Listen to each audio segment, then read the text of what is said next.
राज्यभरामध्ये आज केंद्रीय शिक्षक पात्रता परीक्षा म्हणजे टीईटीची परीक्षा झाली आहे। मात्र छत्रपती संभाजीनगरमध्ये या परीक्षेला जाताना परीक्षार्थींना एक वेगळीच परीक्षा द्यावी लागली आहे। परीक्षा केंद्रामध्ये आत जात असताना महिलांना आपलं मंगळसूत्र काढून जावं लागलंय। आज सकाळी 9:30 ते 12 या वेळेमध्ये ही परीक्षा झाली। तत्पूर्वी सकाळी 7 वाजता रिपोर्टिंग टाइम असताना प्रत्येक परीक्षार्थीची परीक्षा केंद्रामध्ये जात असताना कसून चौकशी केली जात होती। यामध्ये कुठल्याही मेटलचं साहित्य सोबत घेऊन जाऊ नका असं गेटवरती सांगण्यात आलं। महिलांच्या गळ्यातलं मंगळसूत्र, काना नाकातले दागिने काढण्याच्या सूचना देण्यात आल्या।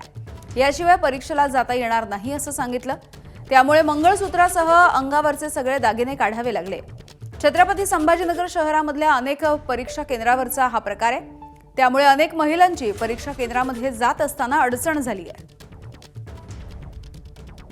एक टीचरांची जी टीईटी शाळा चालू आहे त्याची एक्झामिनेशन आहे। इथं जे महिला वगैरे बाहेरून आलेले आहेत, बाहेर गावून, त्यांचे मंगळसूत्र, त्यांच्या पायातले जोडवे, त्यांच्या कानातले सगळे काढून बाहेर ठेवायला सांगताय। हे असा रूल कुठंच नाही आहे। शिक्षकांवर हा अन्याय आहे। सरकार कुठं झोपलेलं आहे का आपला? हॉल तिकीटवर वगैरे काही मेन्शन केलेलं आहे? हॉल तिकीटवर असं काहीच मेन्शन केलेलं नाही। हॉल तिकीटवर फक्त लिहिलेलं आहे की तुम्ही पाण्याची बॉटल घेऊन जाऊ शकता। लेडीज पाण्याची बॉटल फक्त घेऊन जात आणि बाकीच्या सगळ्या वस्तू यांना बाहेर काढायला लावतायत।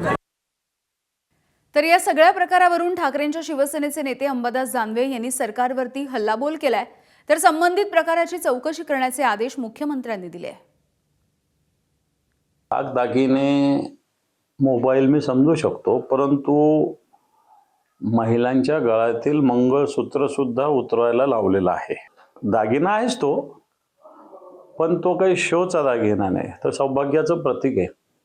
हिंदुत्ववादी सरकार आहे असं मानतात महाराष्ट्रात आहे, देशामध्ये, आणि मंगळसूत्र उतरवल्याशिवाय परीक्षा देता येणार नाही अशा प्रकारच्या परीक्षा केंद्रावर धाकदपटच्या वेगवेगळ्या प्रकारे महिलांना, माता भगिनींना केलेले। मला असं वाटतं याचा निषेध आम्ही करतोय। याची दखल सरकारने त्वरित घ्यावी, संबंधितावर कारवाई करावी। अशा प्रकारच्या तक्रारी मागच्या काळात आल्या होत्या। आता इथे हे का झालं या संदर्भात निश्चितपणे मी माहिती घेईल, पण मागच्या वेळी ज्यावेळेस अशा प्रकारचा विषय झाला होता त्यावेळेस परीक्षा कंडक्ट करणाऱ्यांनी सांगितलं होतं की अनेक अशा प्रकारचे अनुभव त्यांना आले की वेगवेगळ्या गोष्टींमध्ये काही इक्विपमेंट लपवले जातात आणि त्यातनं चिटिंग केलं जातं।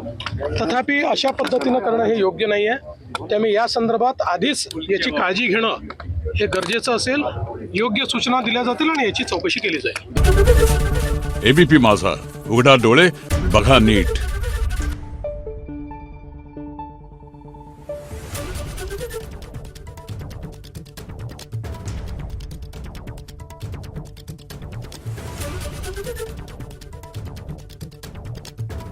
Thank you.